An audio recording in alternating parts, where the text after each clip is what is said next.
Good evening and welcome to Athens City Council. It's Monday, September 27th, 2021 at 7 p.m. Tonight we have two committees that are meeting. The first one will be the City and Safety Services Committee. That's chaired by Councilmember Grace and joined by Council Members Fall and McCary. And we'll have just a moment while the other persons, the other council members join us at the side table. And the City and Safety Services Committee members remain up at the dais. Thank you.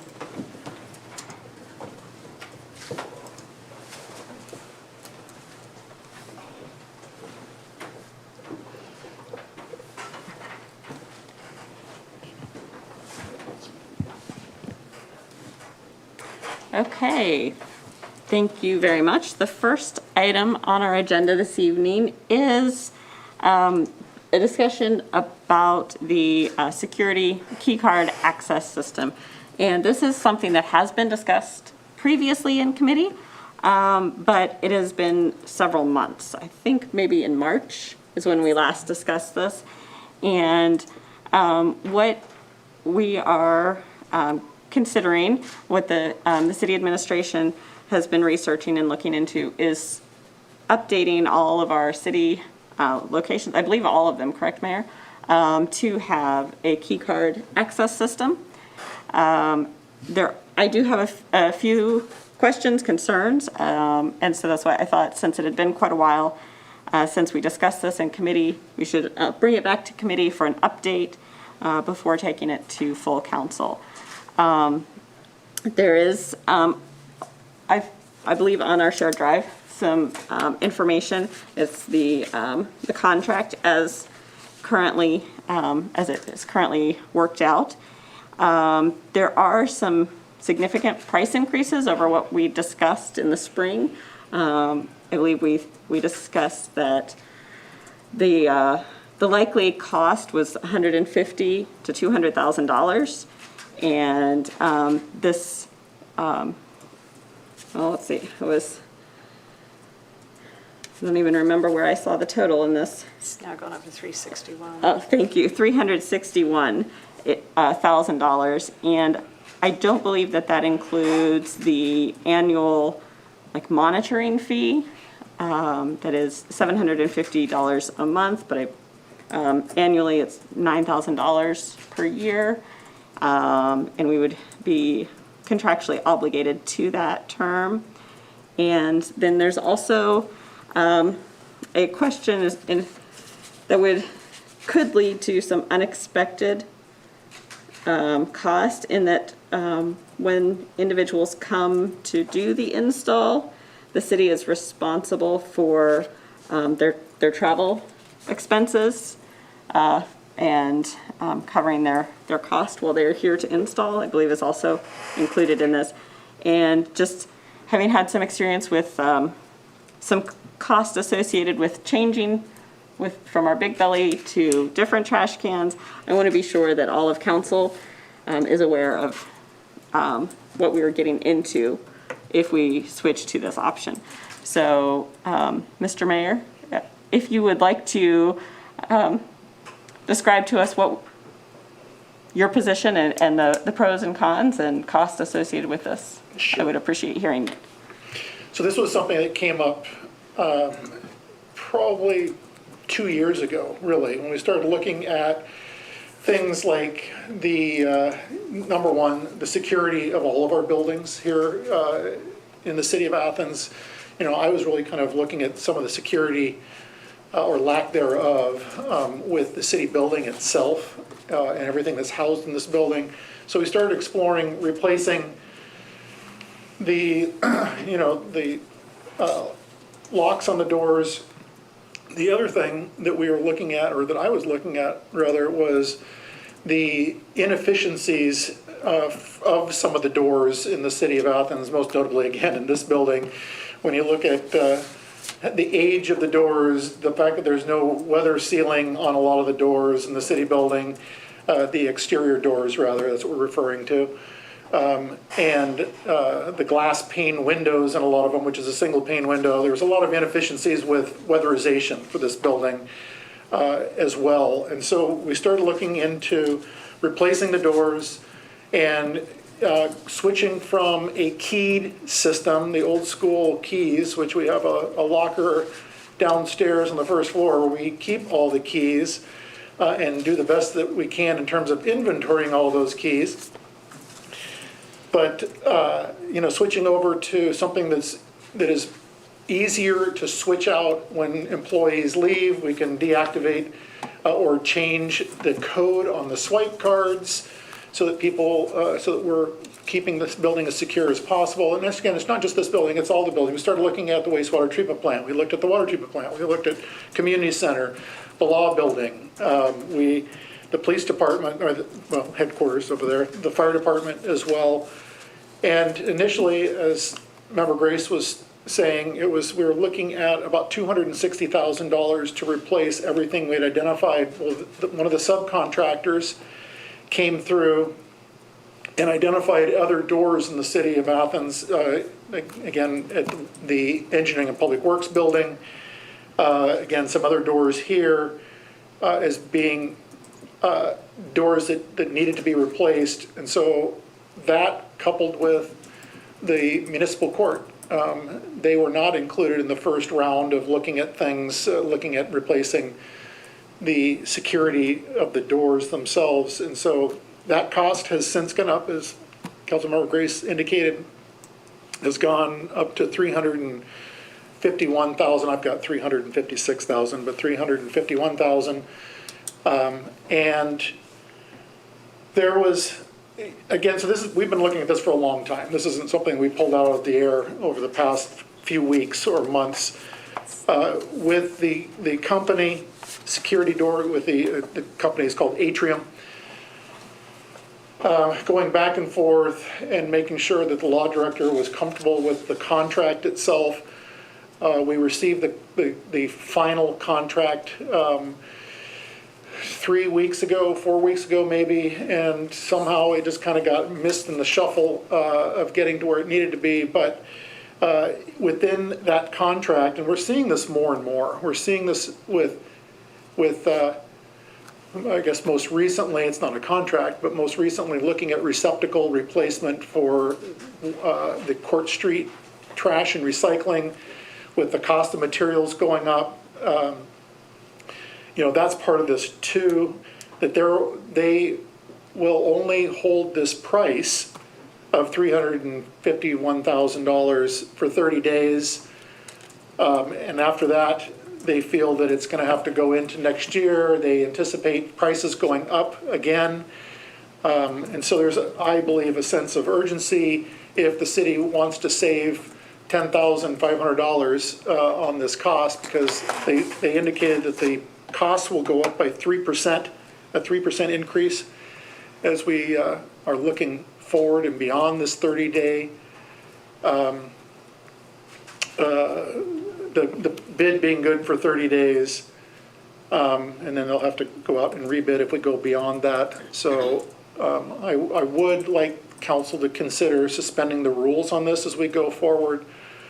And again, the whole thing behind this is just making sure that all of our buildings are secure. And quite honestly, there's, to me, that's questionable in a number of the entry points into the city assets.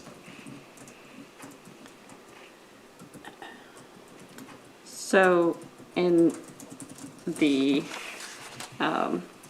sales order, where it lists things like city building door number 1, 2, 4, 5, 6, 7, 8, that is not just installing the key system, but it is replacing the doors. Do we know what the doors are like?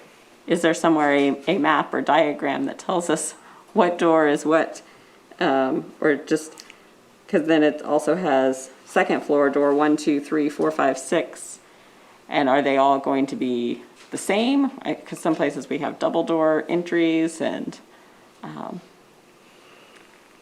Well, all the exterior doors on the first floor, they're all old, antiquated doors that, again, are not weather efficient, in terms of us mitigating energy loss through those doors, whether it's in the summer with air conditioning or during the winter with with heating.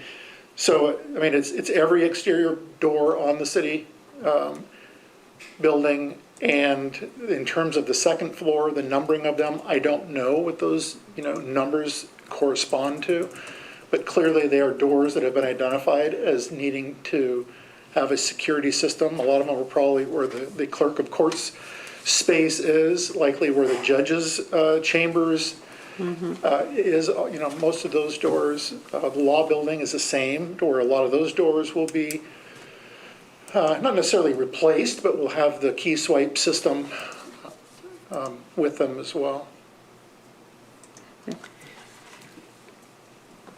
Do other members of council have?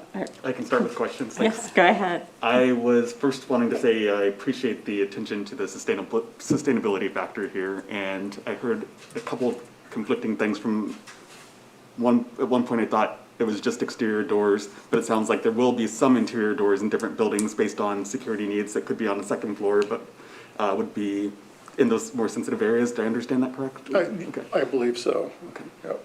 And then I do not know if we have these kind of security audits, but have we had security incidents that have prompted the concern, such as any kind of theft or abuse of key access that is a reoccurring problem that might have prompted this?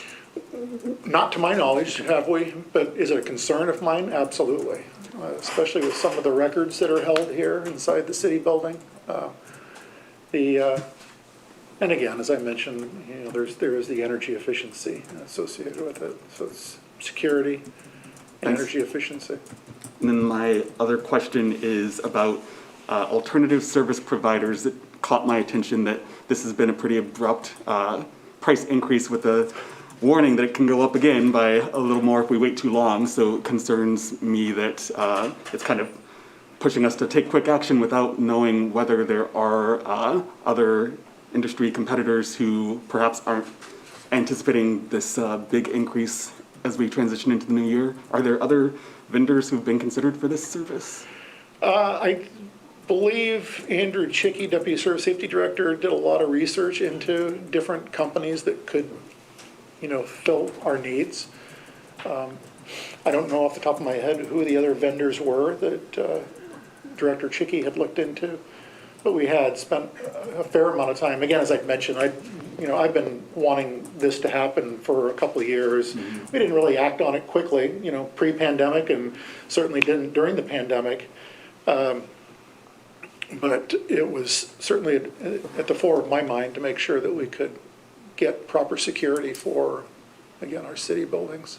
Great. And I do realize that this conversation began before I was even on council, so if there is an opportunity to see how those price comparisons might look before potentially suspending the rules on this, I think that would be helpful. I will certainly get you what I can to that effect. I'll reach out to Director Chicky. Thanks. You're welcome. I would like a little more specificity on the monthly fees that are going to be charged, what exactly is going to be covered, those sort of things. I think that some of the language in the contract is a little vague and would be good to have some updates. Thank you. Okay. Did you have a question or I think I comment? did have a question. This arises in my mind, and I know we got some additional information on the last items that whether or not a bid was needed. And in this case, is this one that has that particular circumstances that since this is a particular vendor, that it's not necessary to have bids submitted, or? I don't know if this company is under Sourcewell.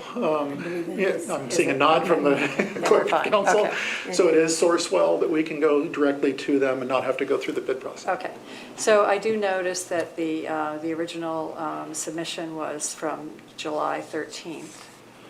So, and I understand that I know it needed to go through review at the city, review with the law director, but we are approaching the October 15th deadline. I know with some of our Department of Transportation, when we sometimes apply, it was July 31st, not the 13th, I transposed the numbers. But with some of ours, they're saying they need a commitment, and so I'm assuming that this quote holds till October 15th.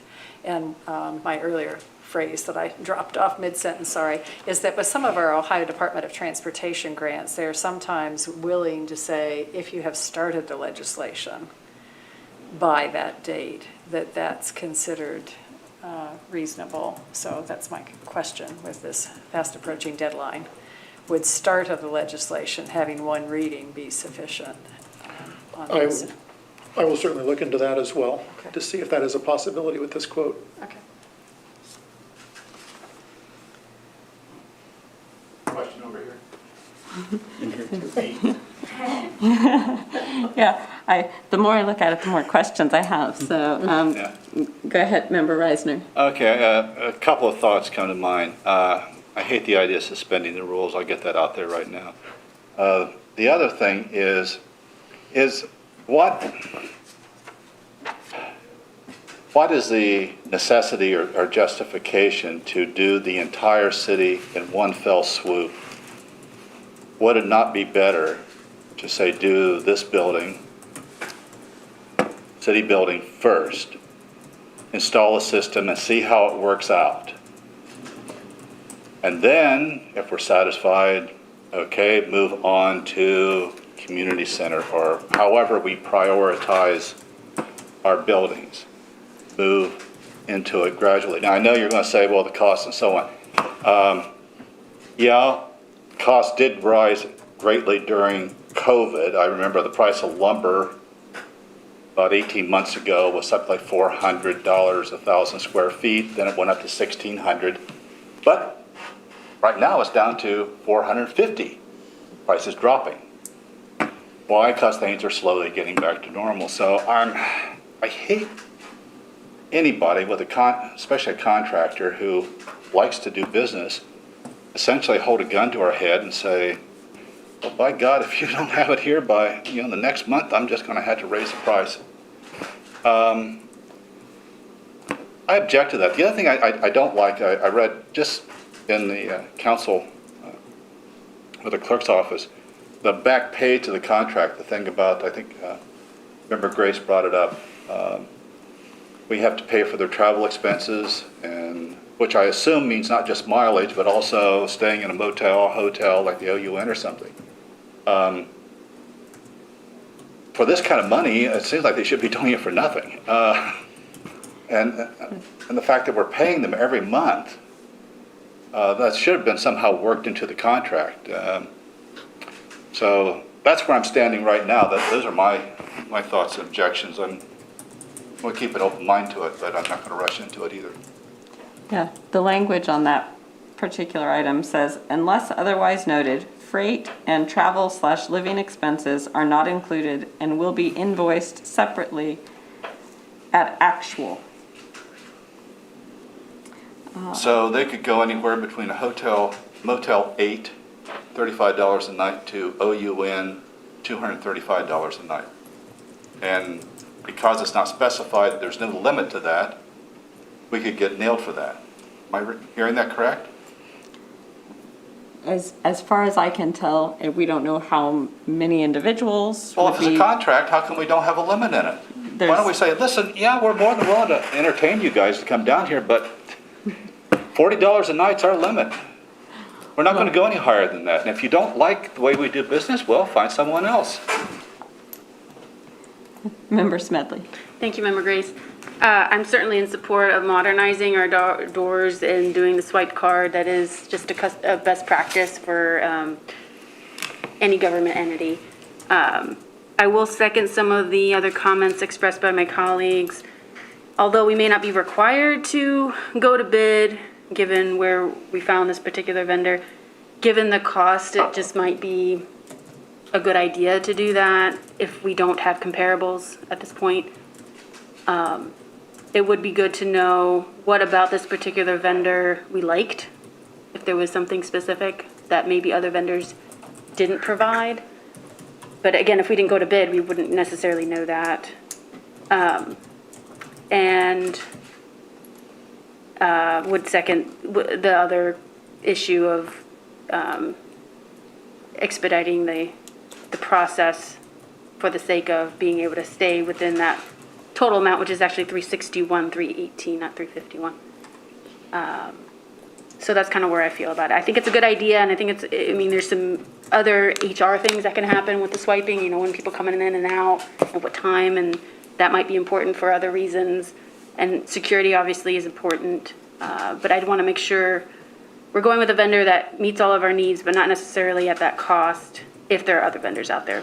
The other thought that I had, and which might provide a cost savings, we're talking about adding security with the swipe card system, but then also replacing doors for energy efficiency reasons. Is it necessary to go through these guys to do that? And if there might be cost savings involved with perhaps going with another vendor to do that specific project, separating them out. Those are my thoughts. Thank you. Member Ziff?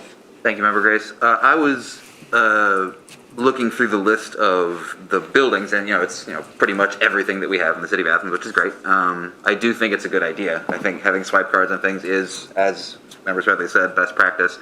But I do definitely have reservations with us currently already planning on building a new fire department headquarters, a whole new location.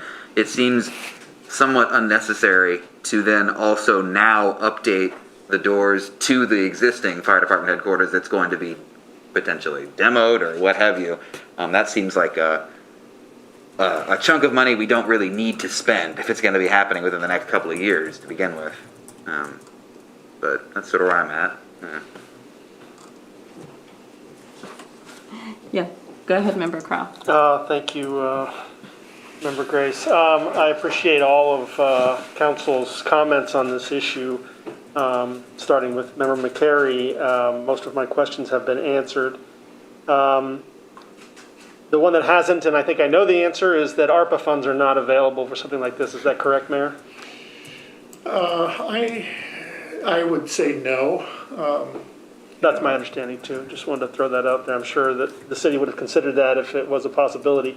I think I realize that, Mayor, that you don't know the answers to all these questions. Perhaps hearing from Director Cheeky would be appropriate.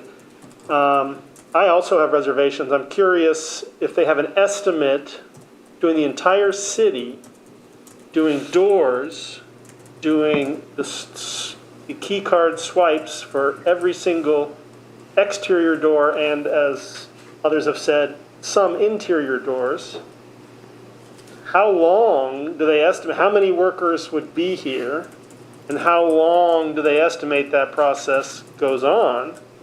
And it not being a per diem, it sounded like at actuals, they could be eating at the steakhouse 3 times a day, right, and staying at the OUN.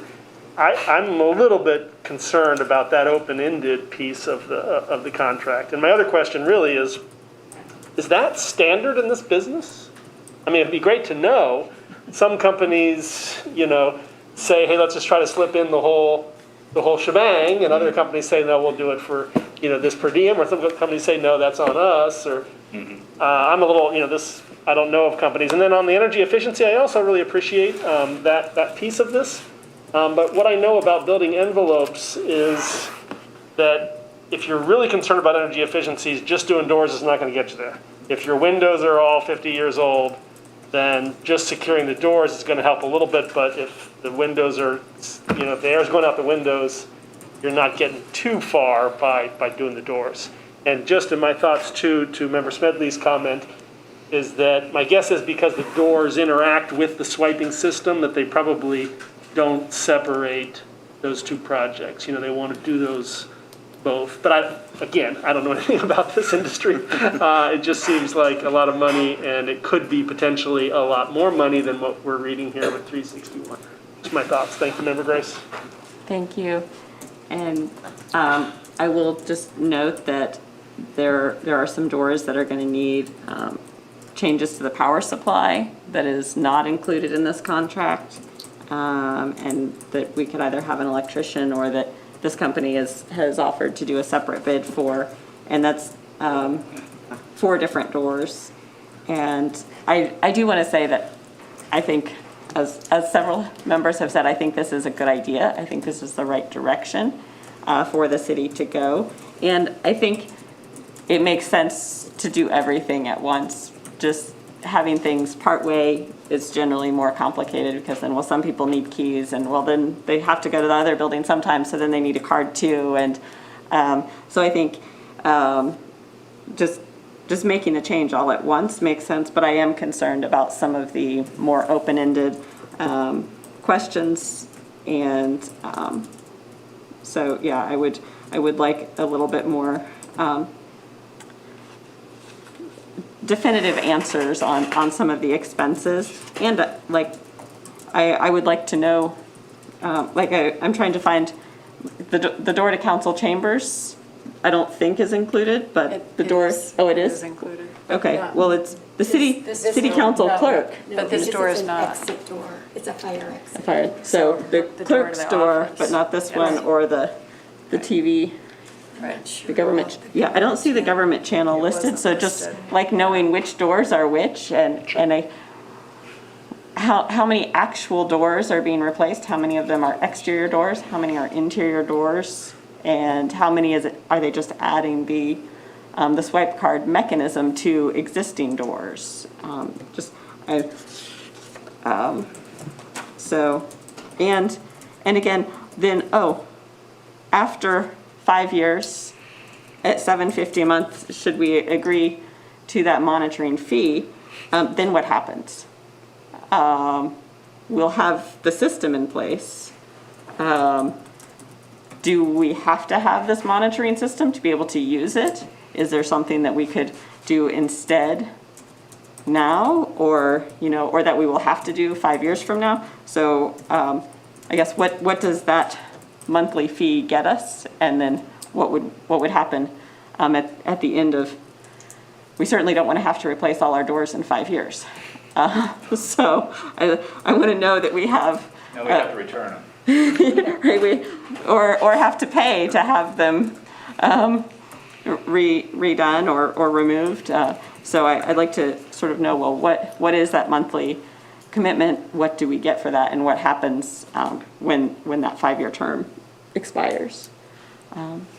Yes, Member McCary? Appreciate all the questions, and I'll try and be brief since we've been on this topic for a bit, but I do want to point out that Ohio University went through this process of changing from hard key to swipe access in installments and phases, and I think we could look to that model to see what challenges and benefits were encountered.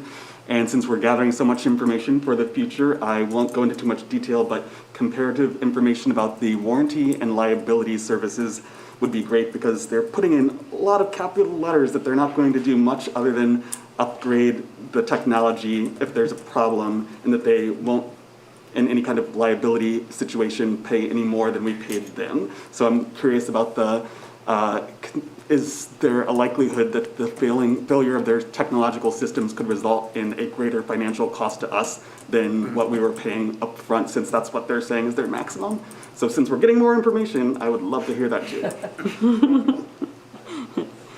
And, yes, it does also specify that citywide, the company will train owner on setup for first 5 doors. I hope that once we've learned how to use the first 5 doors, that we'll be able to apply that knowledge to all subsequent doors. But is there any anticipation that further training will be necessary, or they've put in some very specific terms that then lead to questions of, well, what if that isn't adequate, or what if there are needs beyond that? So, yes. It just occurred to me, is there anything in that contract that says who owns the data that they collect while monitoring? Yes, Who? The client. the city owns the data. But how do we own it if they have it? Suppose, just hypothetically, they say, you can't have it. Well, Or- we do have it specified in the contract that Or the suppose they system- say, we've already shared it with Chase, Citibank, Wells Fargo, the Russians, that sort of thing. I mean, is there anything in the contract that says they won't? Well, it says Atrium recognizes and agrees that the data is and shall at all times remain proprietary to client for itself and on behalf of its designated users. So, and client shall retain all right, title, and interest in and to the data. Atrium shall acquire no right, title, or interest in or to the data. So I think the data question is spelled out pretty clearly. Yeah, that answers the question. Thanks. Oh, yay, we have one answer. Yes, Member Crowell. He brings up a very good point, though, and I can't believe this is a Wi-Fi system. That's where maybe the data could get, if this is simply a hard wire interacting with the card, then the information, doesn't get out there further than the device. I don't know. Again, this is not my area. I wanted to make one point, though, for the public and for anybody paying attention to some earlier comments about the big bellies. This is the opposite situation, right? Big Belly was a contract where we decided we wanted to get out of an annual expense.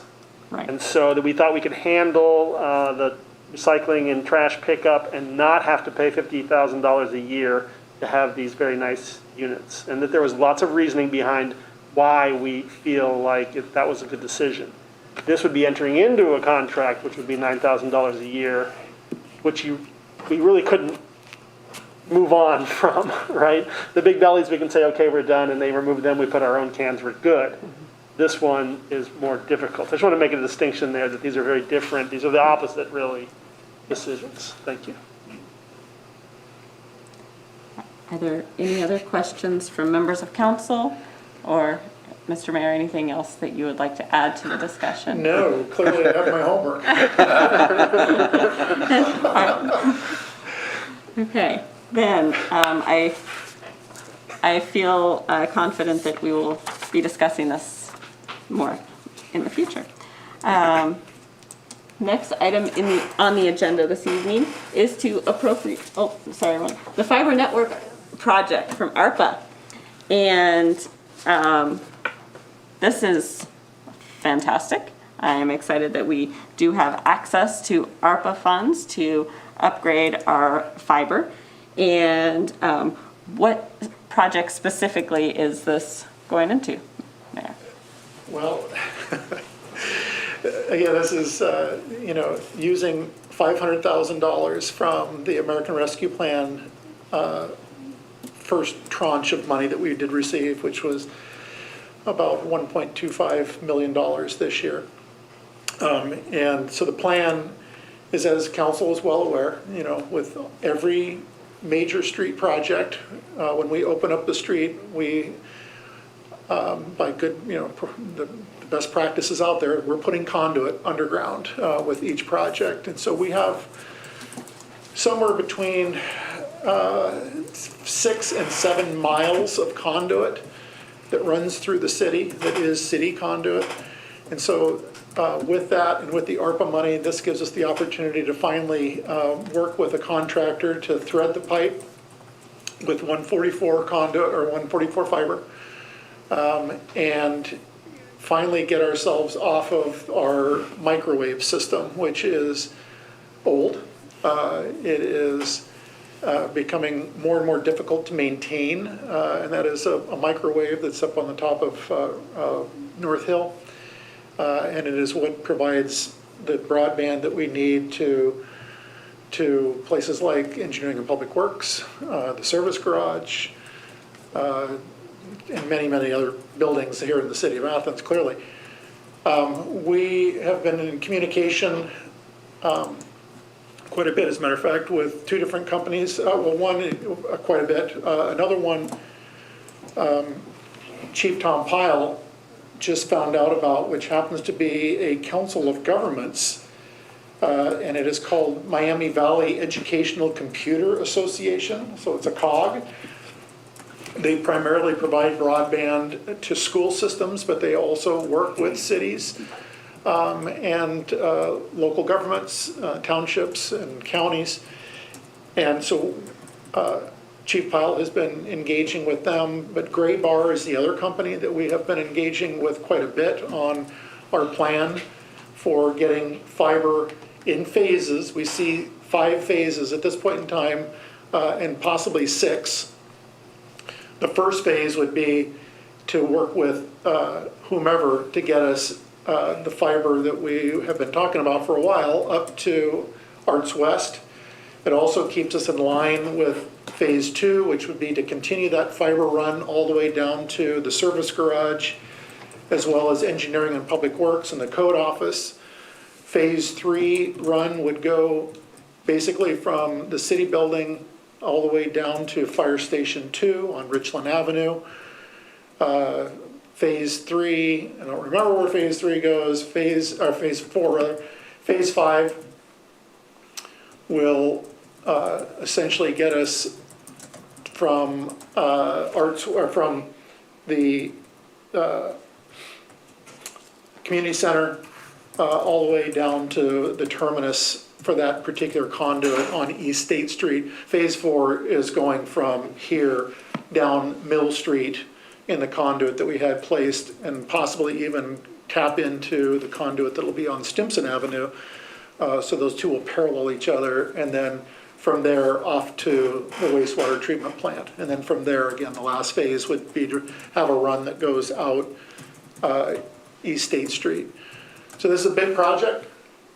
It's a very important project. It gives us more resilience in terms of a city with our own broadband, being able to make sure that we don't have to worry about the trees being in full foliage during the summer months when our microwave shot is typically becomes impacted by the foliage, most notably the microwave shot that goes from North Hill over to Arts West, as well as the microwave shot that goes over to Engineering and Public Works and the Code Office. The other thing, some of you may have heard, most recently, we had a pretty significant issue, we still do, with Frontier here in the city for the phone lines, to where we had several citizens, a large area of citizens here in the city, that had no communications when it came to their phone system. Now we're talking fiber. But there's some pretty interesting things. This might give us some level of advantage when it comes to something like that, to where, if possible, if a broadband provider were to, say, approach the city and say, we understand you've got 144 pair, is it possible to work with you to where we can get off into some of the neighborhoods off your fiber, maybe lease it from us, maybe who knows what. I mean, there's a lot of different options that a lot of cities are doing out there when it comes to getting fiber out to the residential neighborhoods. Again, we're not there at all, but where we are at is making sure we've got solid, reliable, high-speed communications between the city buildings, and that's what this project is all about. So what do you need from council on this project? Well, at this point, I see that it's not in the appropriations, correct me if I'm wrong, Auditor, if you want to weigh in this as well. I know that we have identified that we'd like to have $500,000 go into this project coming out of the ARPA fund in the city. At some point, we are going to have to put out an RFP, request for proposals. Again, we're going to start with these two companies. We have tried working with other companies, and one of them we're just having a difficult time having them get back to us. Some of that may just be that a lot of fiber installers are maxed out right now because there's so much business out there. But currently, Gray Bar, and again, as Chief Pyle was telling me, this other Council of Governments, may be interested in bringing forward a request for proposals, a proposal on the project. Okay. And we'll do it in phases, like I said. That's what we're going to request. Okay. Any questions? Yes, Member Fall. Thank you. I remember so recently, Columbus, the legislature was talking about preempting our ability to do something like this, of having municipal broadband. And so that's always an issue.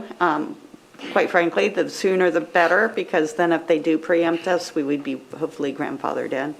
But, that's something that they have looked at before, and hopefully they got their hands slapped and some blowback when they put that out, that it won't come around again. Thank you. Yeah. Well, we'll go with questions from members of council first. Member Smedley? Thank you, Member Grace. The 500,000 we're talking about, how many of the phases would that cover? Do you have any sense of that at this point? Oh, I believe it'll cover, the majority of those phases. I'm anticipating that of the 5 phases, it'll probably cover 4 of them, which then gives us the opportunity, because these are going to be over time. These aren't going to be that, we're just going to sit there and get these going one right after another. And so it kind of opens up the possibility for, with the second allocation next year, which will come in at the same time that the first allocation came in, so we're talking midsummer next year, that we could finish up that. If we find that we've utilized all $500,000 and we can use some of the next year's round of ARPA money to finish that project. But we seem to feel that, we can comfortably cover the majority of these phases with the $500,000. And that would include the gear that's necessary. I think council's aware, when we're doing this, we're looking at replacing the security cameras at the roundabout, security cameras on Court Street with upgraded cameras, and having that fiber connectivity to those, as well as a lot of our signal boxes in the city of Athens. Again, that'll happen, it'll occur in phases. So the run out East State Street will capture the signal boxes on East State Street to get fiber to those, as well as the possibility, and I say this as a possibility, of having free Wi-Fi on Court Street and West Union as it follows that portion of the path here in the city. So that would include the gear to have free Wi-Fi on Court Street as well. Oh, that would be pretty amazing. Appreciate that. It would. Member Crowe. Thank you. I wanted to thank the city administration for having this foresight when we do our major arteries to put in that conduit, because that is such a huge difference maker. And pulling the fiber through the conduit versus having to dig up and lay it is, a huge cost difference. So I appreciate that has been done. I actually have a question for those who have been around for a while. The microwave tower on North Hill. Is there a possibility that my Ward 3 neighbors might see that tower be removed? It's a possibility. Okay. I don't know what else is on that tower aside Right, from that's what I don't know either. microwave dish. But was it 20 years ago when they made a larger one and there was some issues with that? Knock on Formica that there's been no problems, but there were some concerns with the height of the tower and the guideline and the wires, et cetera, and might be nice to get rid of, but I don't know what's all on that, but thank you.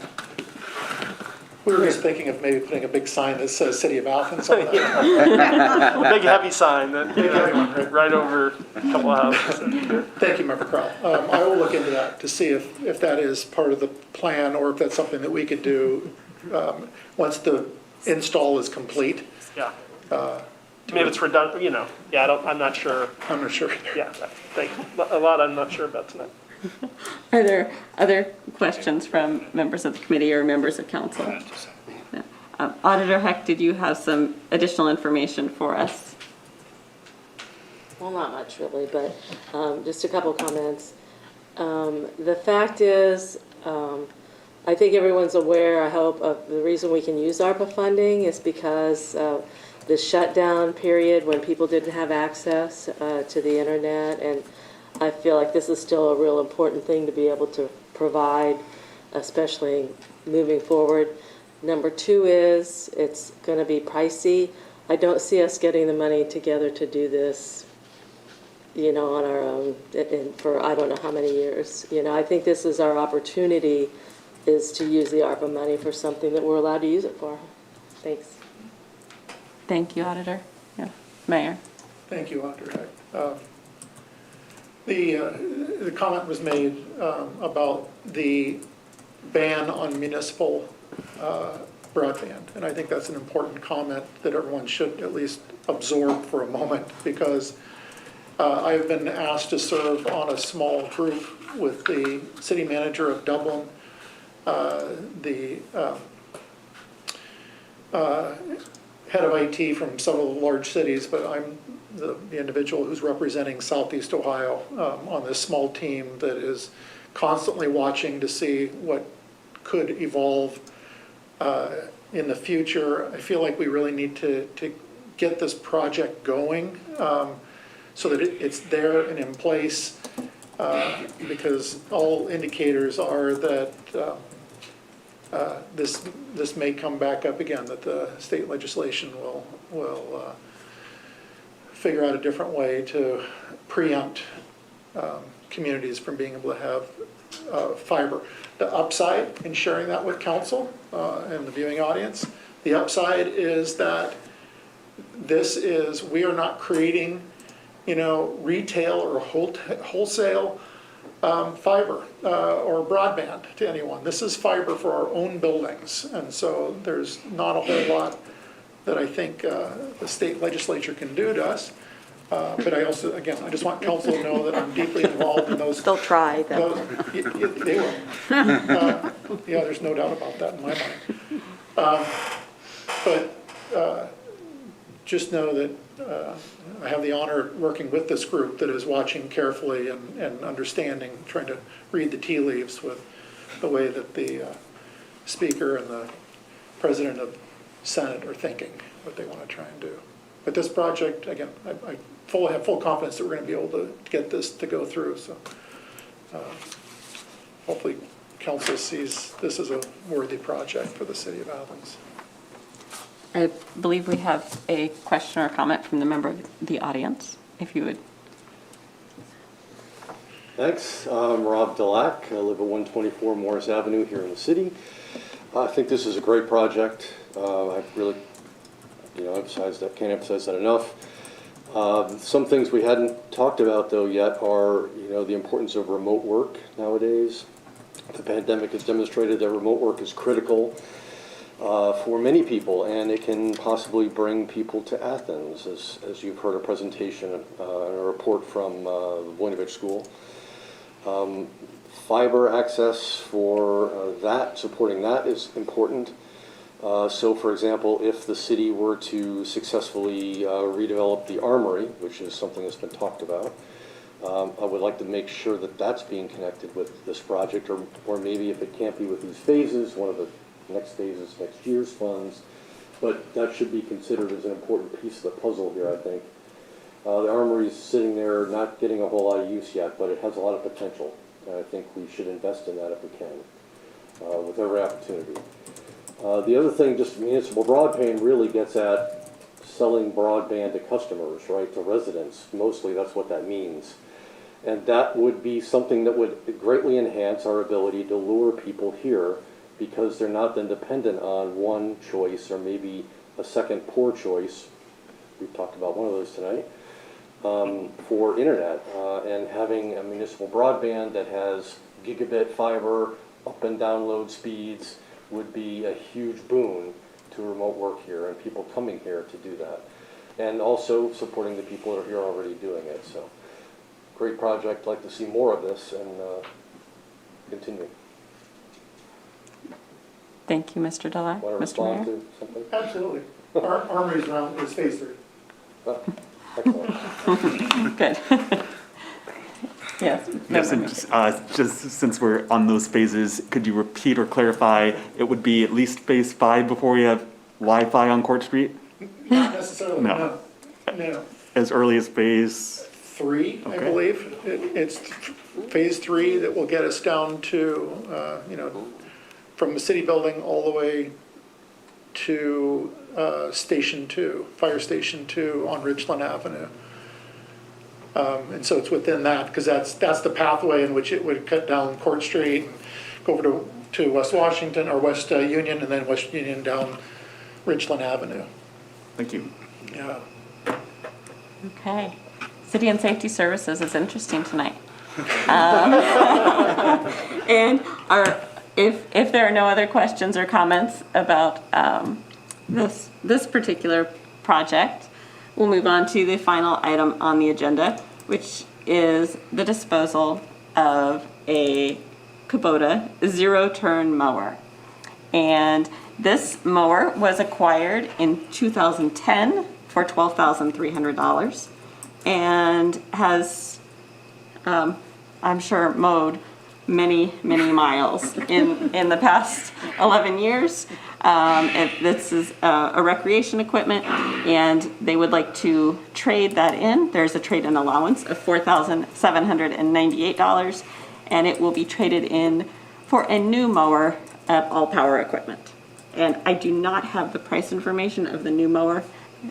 This is just the legislation for the disposal. So if we need legislation for acquisition simultaneously, we'll need to, I'll need some more information.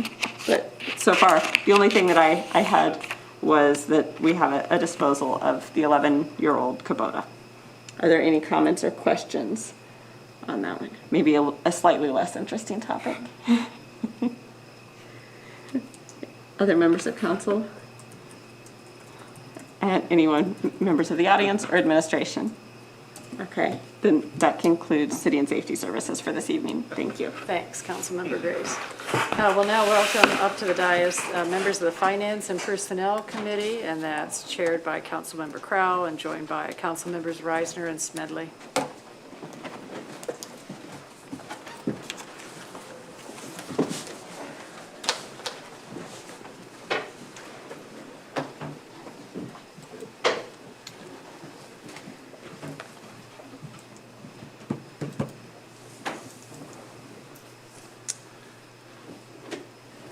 Thank you, President Nisley. First item on our Finance and Personnel agenda tonight are appropriations and transfers. And the first item is to appropriate $150,000 to Fund 286, which is the ARPA, American Rescue Plan Act Fund, and then transfer from ARPA to the garbage fund, 760.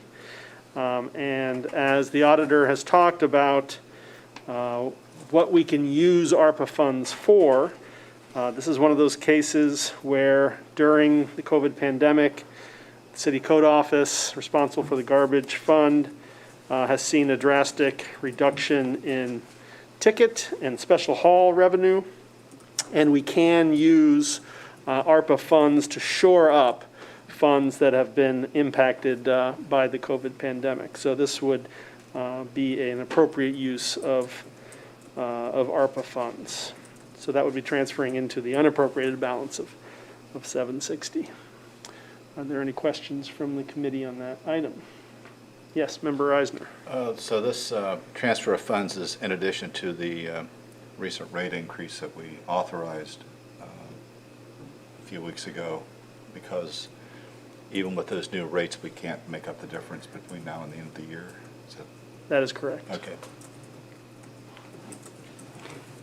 I do have a Yes, quick Member follow-up. Smedley. Thank you, Member Crowell. So where does that leave this fund after the increases and then this addition?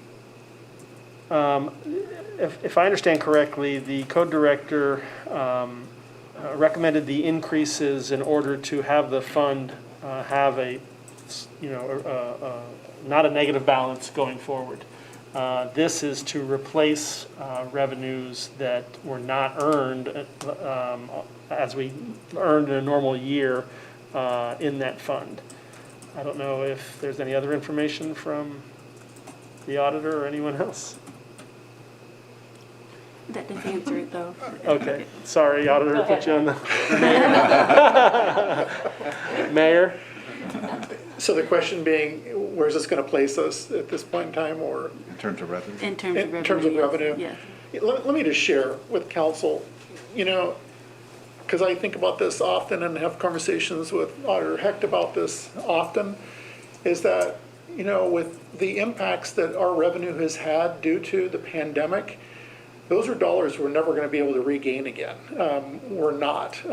However, we do have the ARPA money that allows us to supplace lost revenue, and that's exactly what we have the ability to do with the evidence that Director Riggs has pulled together to show that this fund was impacted during 2020 and early 2021. And so we'll be able to backfill for some of that lost revenue. One of the other things is that, when you look at at salary increases everywhere, that are matching or trying to match, increases in inflation.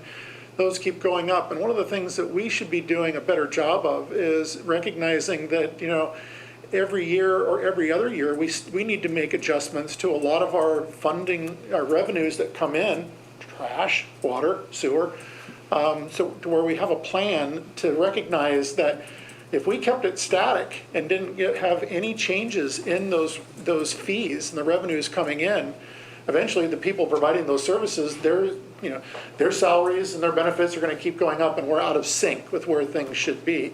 So Arian, not to lecture everybody on this, but we feel that with appropriating this ARPA money for helping to backfill lost revenue, it's going to put us on much better footing, and then moving forward with the increases in those rates, we should be doing well. But again, I think we need to be vigilant every year in looking at that revenue and the other expenditures that are associated with the service being provided, if that makes sense, that, we're just constantly tracking that, and at a minimum, doing an adjustment every other year. Otherwise, when things get out of sync, you can find yourself behind the 8 ball really quick in terms of the revenue coming in versus the expenses that you're going to be having in those account lines. So I think we feel like this will put us on good ground moving forward. The other thing, well, this will come up in your next one, which is for ARP, same situation. Well, I guess you can interpret my question in two different ways. Is it enough, or is it too much? And so what I was trying to get at is this enough? Because we've talked a lot about this particular line item, and it sounds like it's enough. And but I guess that could be a question for any one of these. So I'm assuming those analysis have been done, and these are dollar amounts that you feel like, and the administration feels like are necessary. So, but I appreciate that context as well. Auditor Heck, do you want to chime in here? Just to remind everyone that while these fee increases are desperately needed, the way that works is, my garbage bill is going to go up a few dollars a month. That revenue is going to trickle in through the whole next year. It's not like all of a sudden the money we've calculated for $60,000 or $72,000 increase for my 1 can or whatever for residential customers is going to come in slowly. And we need this money in the fund so that we can pay our other bills that we have to, in particular like personnel, throughout the year until we start building back up, because basically we've been in a hole with the garbage fund and a few other ones because of COVID. And so when we look at this and we see we're going to bring in, this is going to give us all this money, it's going to trickle in. And so we need this money in there to live off of until we get to a better point in our revenue. That makes sense? Absolutely. Good questions. Other members of council, any questions? Okay, we'll move on to the second item. As the mayor said, we have a number of similar items tonight. Second item on our agenda is to appropriate $150,000 again to the ARPA Fund 286, and then transfer to 273, which is the Arts, Parks, and Recreation Income Tax Levy Fund. Again, this backfills money that was used from the levy fund to support the community center operations due to COVID closures and other related revenue drops. The difference between this and the garbage is that we don't have set fees that everybody has at their residence for arts, parks, and recreation. There is the income tax levy. But this would be up to the city administration and the new director of Arts, Parks, and Recreation when they are on board to decide how that, the costs that they, the fees that they need to run their programs, how those will be impacted in order to have a Arts, Parks, and Recreation Department that is insolvent. But again, this is a use of the ARPA funds that is allowable to backfill the fund from the losses over the last 16, 18 months. Any questions from the committee on the second? No. Other members of council? Okay, thank you. Moving on to the next item. This one's a little bit less controversial. We have already adopted an ordinance in August, 8621, for Sunday Creek Horizons workplace development at the Armory, as Mr. DeLocke was talking about. However, we never appropriated the money for that. So this is simply correcting or finishing up that process of appropriating $35,000. Again, these are ARPA funds that we can use for this, to ARPA, so that that project can go forward. Yes, Member Reisner? Will this be a separate ordinance or an amendment to 8621? I believe it'll just be in the appropriation ordinance, Member Reisner. Okay, it's going to stand on its own then. Okay. Other questions from committee, other members of council? Moving on to the next item. Again, we authorize the mayor for the city to become a member of the Outdoor Recreation Council of Appalachia, ORCA. But we never appropriated the membership dues. So we will also, next Monday, be appropriating the $90,000 for the membership dues. And Mayor, perhaps you can fill me in, are these 2021 dues or 2022 dues? These are 2021 dues. Okay, so these are 2021 dues that we authorized, but we never appropriated. Any questions from committee on the $90,000? Other members of council? Okay, moving on to the next item. We're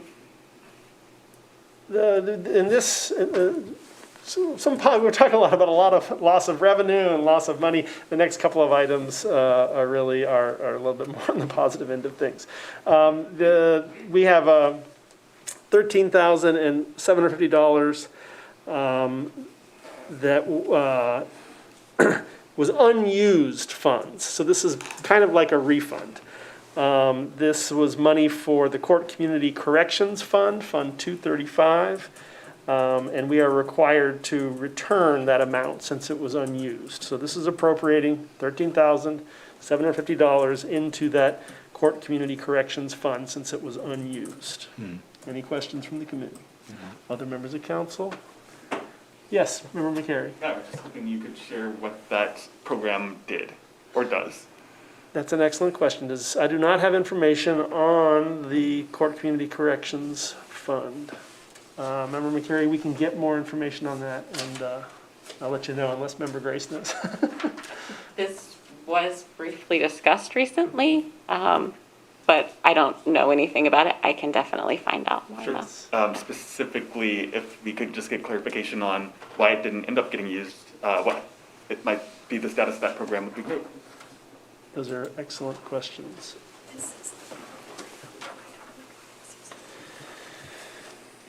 It's the Intensive Probation Program, IPP, but that's the only bit of information we have. Thank you, Clerk.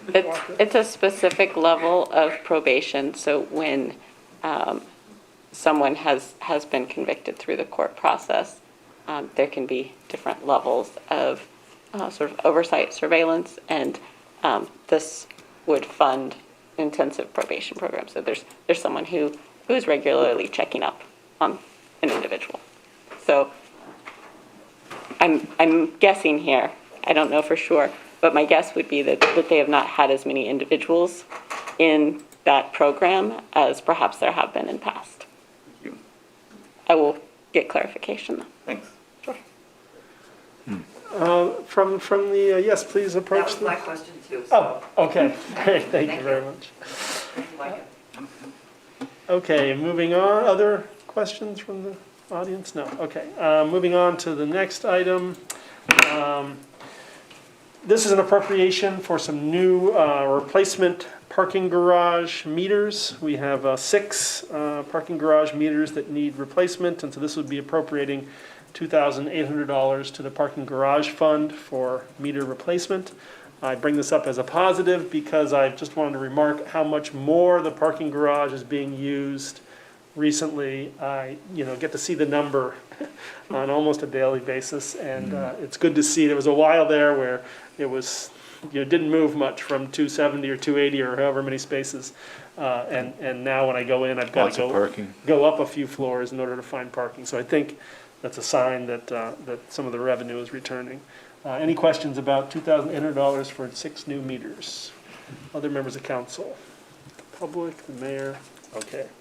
Thank you. That ends appropriations and transfers. And then we have one other item, which again I think is positive news, which is the public defender contract. The state is covering 96% of the contract this year. So if council remembers, we do this in 6-month chunks. And for 2021, we appropriated $100,000 for the calendar year of 2021 in 2 $50,000 chunks. But the information that we received about the public defender contract from the mayor's office is that the state, again, is covering 96% of the contract this year. So we have a large decrease in both our July to December fee and this first 6 months of next year, from January to June. So as I mentioned, last year we authorized $100,000. That was based on an estimate of about $50,000 for those 2 6-month period. But we will only be I believe the number I have here is we will only be required to spend $43,585.50 for the 2021 calendar year. And so we will be working with the auditor's office if there is a decrease of the appropriation. And then there's a savings for the 2022 calendar year as well. We know that the first half is going to be $2,470. Starting at the second half of 2022, we will likely be back at about that $50,000 rate. So if we roughly estimate the second half to be $50,000, then the total appropriation for authorization for 2022 would be roughly $55,000. So I don't know exactly why the state has, I don't know if they've found a way to use some of their funds in a way that Must be a mistake. townships and villages and people that didn't apply for ARPA, I'm not sure, but I'm not going to argue. It works for me. Any questions from the committee? Other members of council, the public defender's contract? The public, mayor? Okay, that ends finance and personnel. Thank you, President Reiser. Thank you. And that ends our agenda for the evening. So we'll see you next Monday night for a regular session of council. We're adjourned.